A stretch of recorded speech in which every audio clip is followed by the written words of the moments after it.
嗨嗨！现在我手里的就是索尼最近发布的 PS5 新版。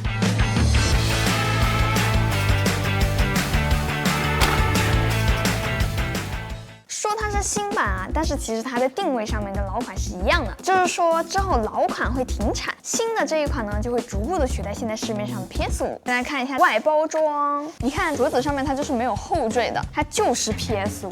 电商平台上索尼把这个版本叫做轻薄版，所以说你叫它 Slim 也没有问题。那么今天我们就会给大家介绍清楚新款到底新在哪里，新款和老款 PS5 哪一个更值得入手。那么话不多说，我们先打开来看一眼。首先呢是一个手柄，这跟老版的没有什么特别大的区别啊。那这里有一个支架一样的东西，3根线，这很常规了。然后，哇哦，好小一个！这个外观上面的区别会比看图片来的更明显、更直观啊。最直观的是大小，高度上面的区别其实不是很大，它只差了4厘米，4厘米，Slim。但如果是站起来之后呢 ，Slim 就像是瘦了一整圈，重量的话用手一掂，这真的是轻了太多了。而且它这一次材质都是不一样的了，分了段，上面用的是亮面的，下面就和以前差不多是磨砂的，就这个亮面真的超级沾指纹。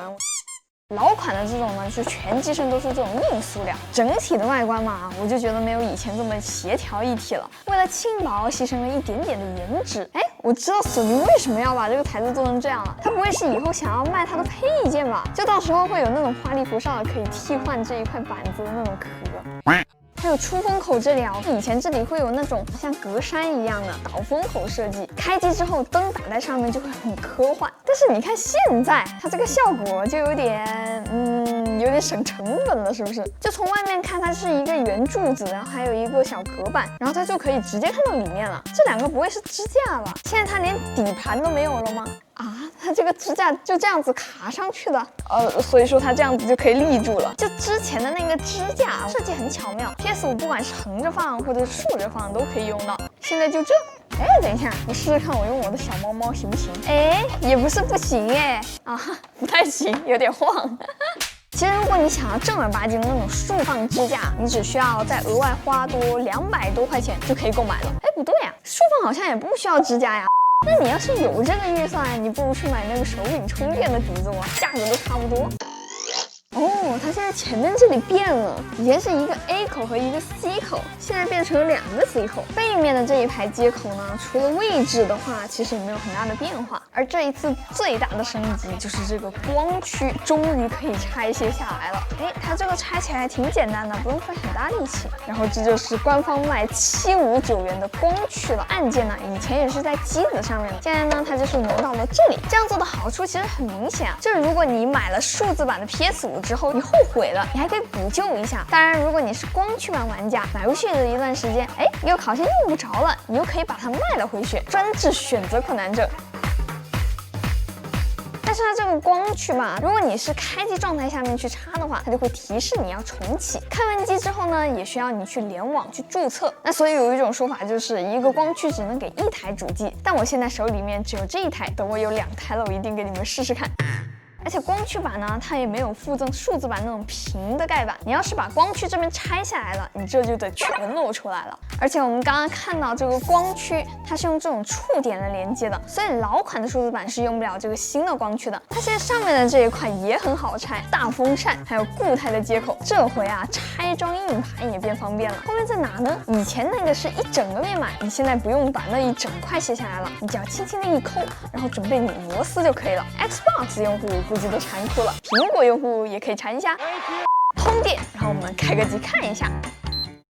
聊到这里，大概都明白了。考虑到它的性能其实没有任何的变化，所以与其说是迭代升级，不如说是半代升级。索尼并不是第一次这么干了，从3年前发布到现在，索尼已经给 PS5 改款了3次。已经买了 PS5 的小伙伴也可以看一下自己机器底下的这串数字啊，1000是首发最早的版本，1001是中段的散热改进版。不过有些玩家反馈说这个版本的散热规格缩水了，所以外部的发热会稍微明显一点。1002是目前最新的改进款，据说使用了更先进的芯片工艺，功耗更低。这3款其实都只是内在的变化 ，Slim 款则是 PS5 生命周期里面第一次把外观给改了，而 Slim 款这里的代号也变成了2000，也就是说，在索尼的眼里，它是一个更激进的改进款。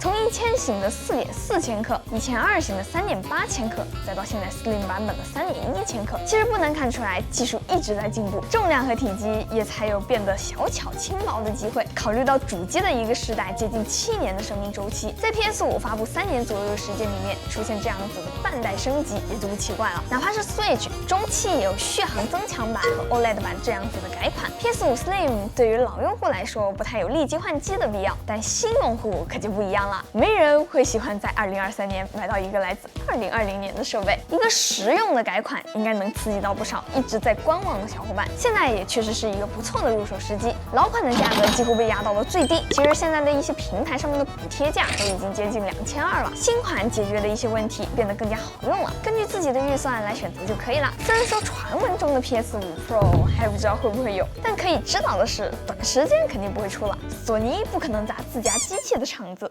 性能没有变化，噪音和散热没有明显的区别，但是拆装更方便了，机子相对更轻薄了。哦，对了，存储从之前的825G 提升到了出厂1TB，可以多塞差不多一个游戏。这一次 PS5 Slim 也是有2个版本啊，光驱和数字。国行官方售价是3599和2999，它们俩差价600，对比上一代的官方售价来说，其实是更便宜了。可以后面再加装了独立光驱的售价呢是759元，相当于说数字版后加光驱的话，会比直接买光驱版贵个100多块钱，可能这就是后悔的代价吧。支架呢是229元，日版的话，现在在第三方平台上面的参考价和国行差不太多，发货时间也比较确定，估计之后价格整体还是会比较平稳的。国行目前的发售时间定在了12月1号，到时候我也会第一时间上手，做一个更深度的测试。有需要的小伙伴可以点个收藏关注，到时候过来看呀。